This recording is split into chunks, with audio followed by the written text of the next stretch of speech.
So Jim's over here working on his almost brand new. How many miles you got on this, Jim? About 300. 300 miles.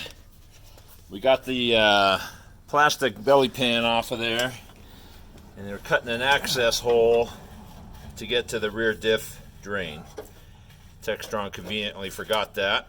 Didn't put a hole there like they did the front, so they expect you to remove the whole rear assembly to drain that thing, or do like the shops do and drain it and let the water, the oil fill up that pan and then clean it out, which is a friggin' nightmare.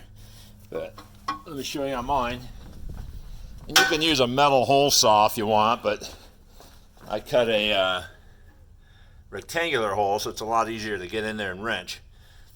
Now look at the distance between that pan with the bash plate and the rear diff. I got not even a 1/4 inch, because if you look, I've hit that thing countless times and it's just beat to hell and almost touching the diff at this point. So we caught this just in time. It's usually her fault because she likes to go too fast.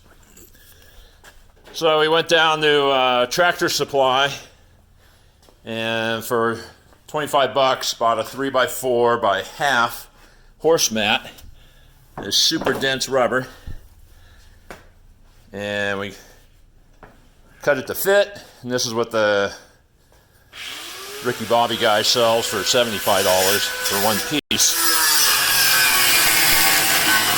And we cut a hole for the access point. But with mine, I'm going to have to undo the rear frame on there, drop it down just a hair, stick the mat in there, and then jack it back up to squeeze that, hopefully. I might have to shave some of this off. This is a 1/2 inch. I'm not so sure it's going to fit under there without crushing the damn rear trailer. But let me get under there, and then I'll come back. The plate was already smashed in. We had to unhook the cage there, but we're going to put it back. It's out of alignment because of all the space the mat's taken up. So we're going to use a ratchet strap. This one's too big. Let me get one out of my truck. To pull the whole rear end over the whatever it is. Hi, puppy. Smushing the dog.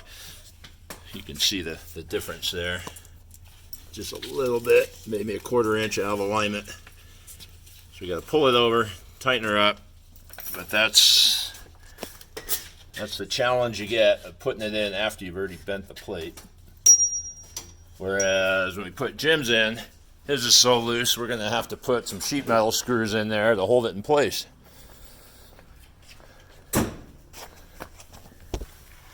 So I got the window cut out for future draining, and there's quite a bit of a gap there. I don't know if I can get the camera in there.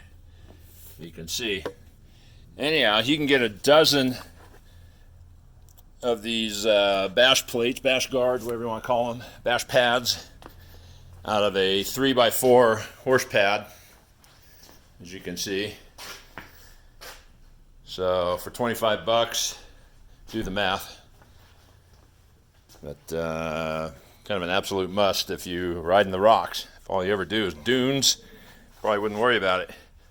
But if you go trail riding, like we did in northern Nevada and beat the shit out of these things.